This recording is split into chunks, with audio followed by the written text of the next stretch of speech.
bad news on the drive shaft. I dropped off the drive shaft a week ago. They called me today saying that they don't want to work on it. We're gonna finish wiring the clutch pedals. After we do that, we might be able to start it. The ECU's repinned, the RF hub is repinned, and all the wires are ran. Our new clutch switch. Clutch switch is finally wired. $30 a quart. It's a lot more work than I anticipated. I have no idea what I'm doing. The ECU back into the car. And the car is pretty much complete. If everything goes right, we'll be able to tune Thursday or Friday.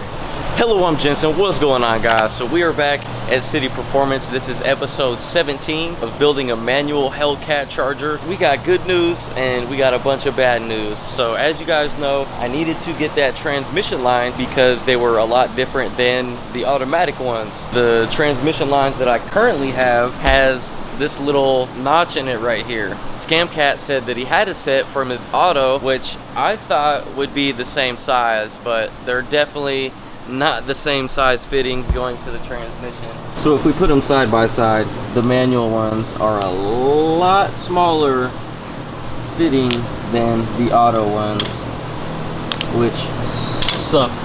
So now I got to make the decision, do I order brand new transmission lines, which are like 400 bucks? Do we just run it like this and not touch it? Because it's not all the way pinched and there's no holes in it or anything where it is pinched. So theoretically, I could just put this in. It might restrict it a little bit because of that pinch.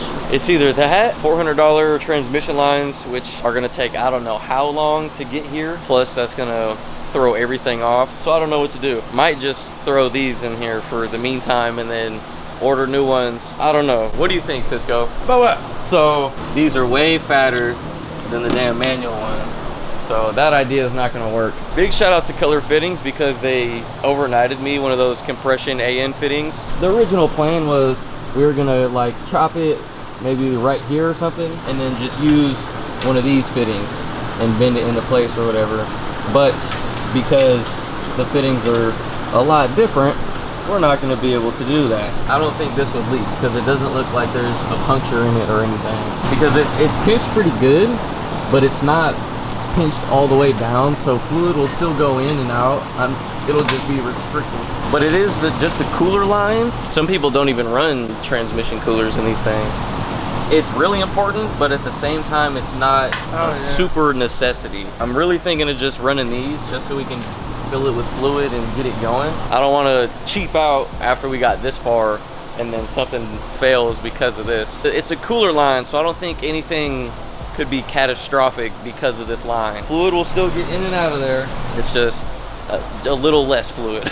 We'll figure that out. Good news on the drive shaft. I'm gonna go pick that up from the San Leandro spot tomorrow because they said they didn't even want to touch it. They didn't want to work on it. And there's a drive shaft spot in Antioch that I'm gonna take it to. It's a lot closer, a lot more convenient. I was advised not to start it until we tune it. So we're gonna have to push it around onto the trailer and stuff and then take it up to Overkill Performance to get tuned. He said that he has the PCM guy and the tune guy ready. I told him I'll have to change my supercharger belt, but other than that, we'll go right onto the dyno. We'll have to flash the ECU, tune it, and then see what it makes on the dyno. Theoretically, it could make more power because there's less drivetrain loss. I think the auto takes away like 15% drivetrain loss versus the manual, which is like 5 to 10. Don't quote me on that. So it came to the conclusion that definitely should not run these transmission lines because that's just one thing that I need to go wrong is it's not getting cool enough because of that little pinch, and then boom, you know, something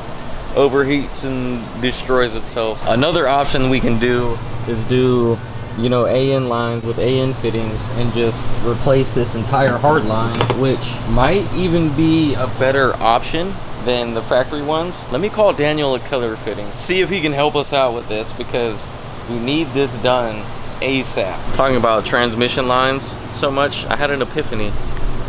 So What? So you know that I drove to San Jose to get these yesterday, right? Yeah. You know that the automatic transmission lines are still in the car? You hella stupid, huh? Dumb.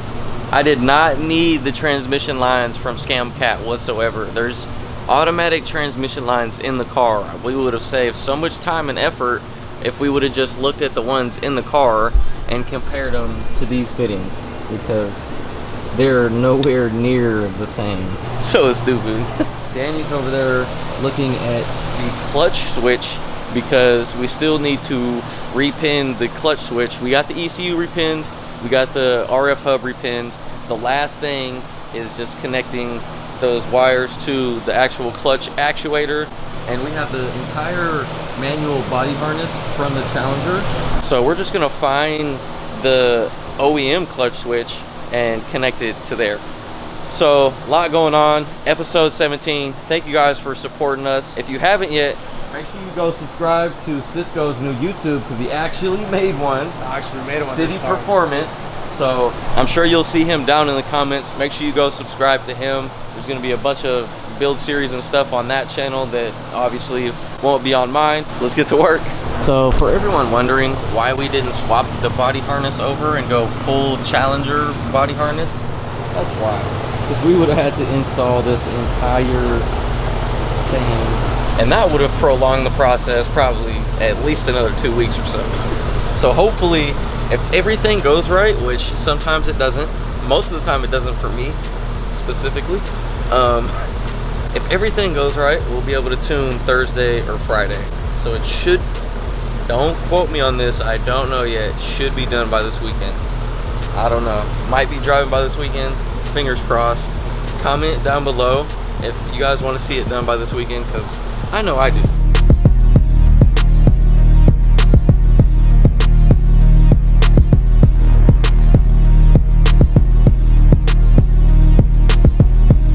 Another really good thing about buying the whole car and taking everything from it, I got a bunch of extra shit, like a ton of extra stuff. I could, like, you know, use this big, what is this, probably like 4 gauge, 2 gauge wire as like a slap cable, hook up a sound system with that. I got a bunch of extra fuses that I can use if any of mine go bad. Danny tracked it down. You're saying your back hurts? What was the problem? I don't even know. A vertebrae or what portion? Spinal? Spinal. Hell yeah, my 2 boys, they be going in my bed and just... They body slammed you? Hell yeah. Put the people's elbow on you? I don't even know, bro. Damn. Spinal. Spinal. Broke his back. So now that we found that connector, we're gonna have to chop it a little ways up so that way we can splice it, connect our wires into that plug, and then plug it right into the OEM connector. Genius. It's like you guys have done this before or something. You guys manual swap Hellcats before or what? Oh yeah, so many times. There's a lot of people that have been asking, how much does it cost? What do we got to do to get it done? There's a lot involved, so labor alone would probably be from anywhere from 5 to 10,000. That all would depend on you, you know, because you could run factory stuff, or you can... All depends on your wallet. Yeah, it really all depends. Like, you can get super expensive stuff or OEM stuff and save some money, but hit up City Performance on Instagram, you know? We can get it done. You look like you need a backiotomy. Doctor said I need a bacchiotomy. Wants to come and give me a massage. Full stuff. So this is our new clutch switch. Obviously 3 wires go to the clutch switch. 1 coming from the ECU going into the firewall, the other coming from the RF hub in the rear going to the clutch switch, and then one of these will be a ground. And that'll be the last little bit of wiring that we have to do on this car. It's finally finished. No more wiring. Still need to do these supercharger snout bushings, but got to do a little bit of research. But don't want to pop that off until I know if we need to order more parts or not, because if we need to order more parts and the tune's Friday, we might as well just hold off on the snout bushings until we get the tune done. It's not that important. Tune is way more important. So here's the finished product of the clutch switch. Even labeled on. You some type of professional? Some type of mechanic? I'm YouTube certified. He knows what's going on. I have no idea what I'm doing. Here is our new clutch switch. So obviously we're just gonna have to connect our 3 wires. Should be good to go. By the way, shop hellclothing.com. So trying to convince Cisco to get a tire machine, get a mount and a balance machine, put it right over there because he's about to clear all that space out anyway. I think it's like the perfect spot. If there's any big companies out there that want to donate a mount and balance machine, let us know. Need that. We're about to replace the power steering fluid. This is $30 a quart. I don't know how much I've spent. Probably around $500 on just pure fluid. 2 quarts, 60 bucks. Here you go. It's crazy, yeah, 60 bucks right here. Wow. Ooh. It's kind of clear. Crispy. Replacing the power steering fluid, it takes 2 quarts, but that goes through the entire steering rack and all that. A lot of dollars for good power steering. And we can't really fill it fully until we start the car, which we can't start the car until we tune it. We're in a little bit of a pickle. Just gonna manually turn it a little bit. Oh, it's coming up. Oh, bubble. Okay, there we go. It's going down a tiny bit. So yeah, he's gonna keep turning it. We're gonna try to fill the steering rack with fluid and stuff, but that might be something that I have to do when I get to overkill. Also, when I get to overkill, we're gonna be replacing this belt because this thing is a little old. It's been through the ringer, not gonna lie. So we're gonna replace that belt. Power steering fluid went down a bunch. Drive the Hellcat like it's a NASCAR. What? Stomp down on the gas, then I blast off. So like I said, hopefully by Friday, we can get this thing on the dyno, tune it, so we can rip it around. Finally, that's what everyone's been waiting for. That's what everyone's been asking for. We're trying our best. We're working on this thing as fast as possible. Cisco and Danny work on it after work when every car is done and out of the shop. Still a lot has been done in such a short amount of time. Let's look at the checklist because the checklist is pretty much finished. This is the original checklist from when we started this mission from episode 1. Brake booster, master cylinder, got that replaced. Filled with fluid, that's good to go. Wire the clutch pedal, we're doing that today, so that's finished. Brake fluid, like I said, finished. Clutch line, done. Trans cooler lines, that's what we're doing with those over there. That'll be finished. Short shifter pins, so I got those. Had to order those. Fix the wires, fix the engine harness when that rat got to it. If you haven't seen that, make sure you go check out the previous episodes about all that nonsense. We measured the drive shaft, we did the rear end, new axles, don't have fluid in the transmission yet because obviously you need those lines. Finished the wiring harness, supercharger snout bushings. We might wait on that, but we have the parts. Clutch is done, transmission's done, pilot bearings done, obviously. Alternators back on, pedals are in, center console's completely finished. Cut the transmission tunnel, and then we'll need to tune and get in alignment. And before this thing leaves here, it'll get in alignment, and then I'll have to trailer it up to Sacramento to overkill, and then hopefully tuning goes good. It's 50-50. 50-50. Checklist is pretty much complete, and the car is pretty much complete, which is wild to say. I can't wait to kick clutch in this damn car. It's been a mission. If you guys followed from the first episode, thank you. I appreciate it. It's been a long time. There's a couple people complaining that, you know, I'm milking the content or whatever, but there's so much more that I could have shown you guys that I didn't. But I tried to be as, you know, as instructional as possible if people are looking to do this swaps. Thank you guys for watching. This shit is shit's a pain in the ass, but we're getting it done. Huge shout out to my guys here at City Performance. Always helping me work on my stuff. They're my first sponsor actually, so huge shout out to these guys. Don't make me cry. We might have a nice little get together car event type deal here once this thing is finished, so stay tuned on word about that. But yeah, let's finish working on this thing. 1 quart, that's $30 of fluid in there so far. Damn, it's a little dirty in that pump. Definitely a little dirty in that pump. That's what I was talking about. The fluid in the pump is going to be a lot dirtier than the fluid that came out of the power steering rack. Damn. I might need to get another quart, and we might need to drain it and flush it. Oh, $30. Another $30. I don't know, man. We might just run it. Nah, I can't be cheap now. Can't start cheaping out now. Not this far. Not this deep. Can't do it. Hella burnt fluid in there that was trapped in the system. Not good. Not good, my friend. Mr. George.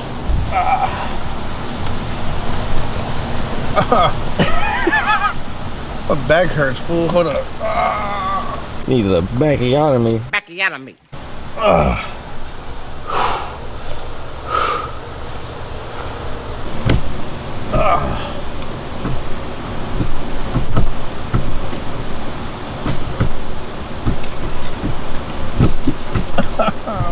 It's weird to do with the left hand. Moaning and groaning over there, bro. Oh, fuck. You look like one of those kids that are way too big for the jungle gym. You know what I'm talking about? Yeah. Still playing on the playground, hella big as fuck. If you happen to do it this way with the original clutch switch, make sure each wire that you reconnect to that switch is pinned in the right spot, because each wire has a specific pin location that it needs to go, you know, pin 1, pin 2, pin 3. So pay attention to that. That could be something really, really tiny that messes everything up. It wouldn't have any signal, it wouldn't start. He said his back hurts. Your back is broken. And today chose to do the clutch switch.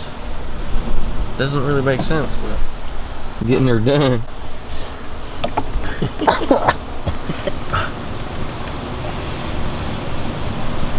You need help? Huh? You need help? Just need the ground. Just need the ground and a backiotomy. Backiotomy. Now we're running the black wire down there for a ground, and that is the last pin that we need for this clutch switch. Super pain in the ass since it's all the way tucked under the dash. Huge recommendation is repinning it and doing all that when the clutch pedal is out of the car, and then install the clutch pedal. Just saves you a little bit of headache. Sure to click.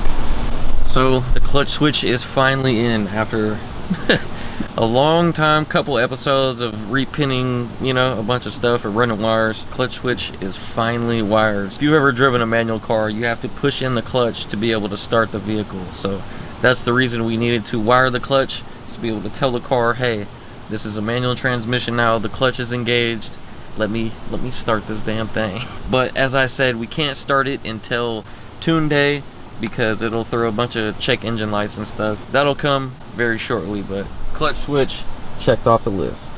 So we were gonna ground it over there, but it kind of looked a little funky, just one single wire being grounded over there. So we tucked it, ran it along with the other wires that we repinned to the ECU, and then now the ground wire's over here, and we'll just ground it to like where the factory ground is, like right there. So it'll all look factory OEM. I don't want like random wires that, you know, when you pop your hood, people can be like, what is this? Where does this go? You know? Now we can put the ECU back into the car. Big step, huge step, groundbreaking.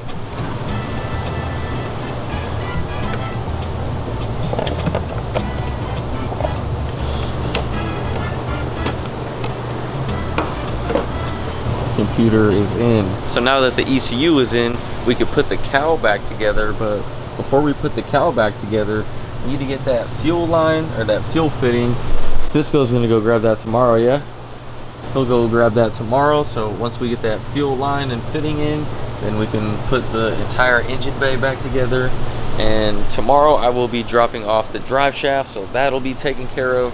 And then we just gotta put coolant and the supercharger, as well as the, you know, regular radiator, figure out the lines, which I'm pretty sure I'm just gonna have Daniel at Color Fittings kind of replicate this with an AN fitting, and it looks like I'll just be able to do this one small fitting, you know, from here to here, and then run the rest of the original lines. But that's pretty much going to be the end of episode, what was this, 17? This is 17.